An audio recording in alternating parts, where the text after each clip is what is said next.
Residivis pelaku pencurian dan pemberatan berhasil diamankan oleh petugas kepolisian dari tim Reskrim Polres Pangkep, Sulsel. Pelaku diamankan setelah menjalankan aksi pencurian beberapa kali di berbagai kabupaten.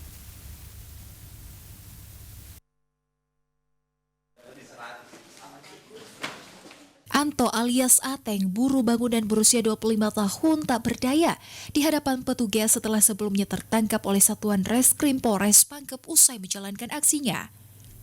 Pelaku dibekuk petugas di Kota Makassar. Saat dilakukan penangkapan, pelaku mencoba melawan hingga diberikan tembakan pada kaki bagian kirinya.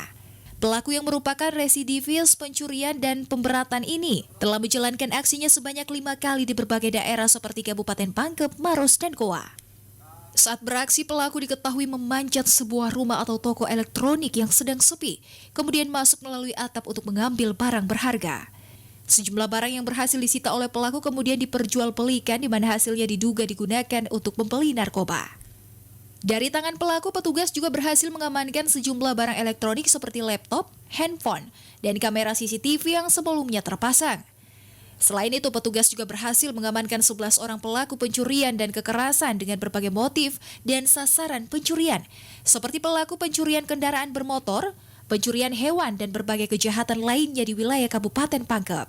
Masuk melalui atap, kemudian turun ke bawah. Itu ciri khasnya dia. Tidak pernah melalui ke bawah atau mencungkil pintu, nggak pernah dia. Dia melalui ke atas manjat, kayak bajing loncat turun ke bawah. Oh, mencabut seng begitu ya, Bu? Iya, rata-rata dia buka seng untuk masuk ke bawah. Apa yang diambil, Bu?